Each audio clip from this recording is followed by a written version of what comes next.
রান্না করার আগে যদি রান্নাঘরটা সুন্দর করে গোছাই লওয়া যায়, কাটতে বাটতে হগলটা রেডি করে রাখা যায়, এরপর যদি রান্না আমের চড়ান আমার একটু কষ্ট হইবে না।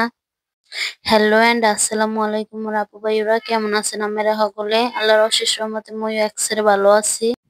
আজকে মই রান্না হয়েছে যে মিডে কুমার বাজমো আর একটু গোস্ত রান্না বুঝছেন। মিডে কুমার রান্ধনের লাগে মনে করেন এখানে হলদি মরিচ নুন ধনের গুঁড়া জিরার গুঁড়া বেবাক দিয়া এরপর একখান কড়াই গরম করে লইছি। এরপর এককালে কড়াইতে তেল ডগডগাই ঢেলে দিছি, তেলটা এককালে গরম করে লইতে হইবে। এবার একখান একখান করে মিডে কুমার এককালে হাজাইয়ে দিয়ে দিমু মোরা। এককালে বেগুনের দাম বাড়ার সময় কলম মোরা মিডে কুমার নিয়ে খাইছিলাম। হ্যাঁ আমাকে কার কার মনে আছে মোরে কমেন্ট করে জানাইবেন কলো। মিরে কুমার বাজন শেষ এই প্রাইজ রানমু দেশি মুরগি বুঝছেন। রানমু হাতে মাইকে, যখন বেশি মোর সময় থাকে না তখন আর কষান মশানের ঝামেলা বাদ দিয়ে এককাল হাতে মাইকে মই মুড়া চড়াইয়া দিই। এতে স্বাদের কোনো বেশি হেরফের হয় না। মোর এক দাদি আছে, হে দেখতেও সুন্দর, হ্যাঁ রান্ধনও অনেক সুন্দর। আফরোজা বেগম মোর দাদির নাম। হে দেখতে বেমালা সুন্দর আর হ্যাঁ রাতের রান্ধন ভাই একসের চমলক্ষ। মোর বাহে হগল সময় কয় মোর এই চাষি যেরম দেখতে সুন্দর হ্যাঁ রান্ধনও হেরম সুন্দর।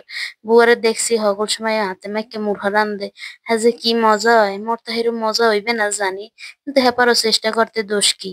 মোর বুয়ারে যদি আমাকে দেখাইতে পারতাম আর রান্ধন যদি খাওয়াইতে পারতাম, মোর বুয়ার রান্ধন একসের মজা কইয়া দিলাম।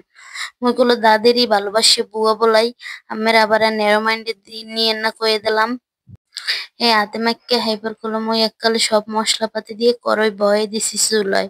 এরপর চুলায় দিয়ে এককালে লাড়তে চাড়তে আছি কিছুক্ষণ। আজকে যেহেতু শর্ট টাইমে রান্ধন লাগবে হেলুকে বেশি কষামু না, হালকা একটু কষাই এলামু। হালকা একটু কষানোর পর এবার এককালে অন্য মৌ দিয়ে দিমু। বেশি কষাই নেই, ওই যে রানতে রানতে যতটুকু হইছে ওই পর্যন্তই শেষ। আজকে অত সময় নাই, সংক্ষেপে রান্ধন শেষ করতে হইবে বুঝছেন। এই দেখেন এককালে মৌ দিয়ে দিছি। এবার কিছুক্ষণ পর ঢাকিয়ে দিয়েছিলাম যাতে তাড়াতাড়ি সেদ্ধ হয়। অবশ্যই এগুলো এককালে ছোট ছোট মুড়া, সেদ্ধ হইতে বেশি সময় লাগবে না বুঝছেন। রান্ধন বাড়ন প্রায় মোর শেষ হয়ে গেছে। এরপর দেখি বাইরে নামছে ঝুম বৃষ্টি। দেখেন এখন বৃষ্টির কি সুন্দর শব্দ হইতে আছে। এখন আমরা বৃষ্টি উপভোগ করতে করতে মোরে জানাইবেন যে আমাকে বৃষ্টি কেমন লাগছে। আমরা কমেন্ট হরতে এত কিপটেমি কে হরেন কোন। মুই এত কষ্ট করে ভিডিও বানাই, এত কষ্ট করে ভয়েস দিই, আপনারা কমেন্ট করেন না। এখন আপনারা বৃষ্টি দেখেন আর কিরকম মোর ভিডিও দেখতে আছেন মোর গুলো কমেন্ট করে জানাইবেন। আজকের মতো এই পর্যন্তই শেষ। আল্লাহ হাফেজ।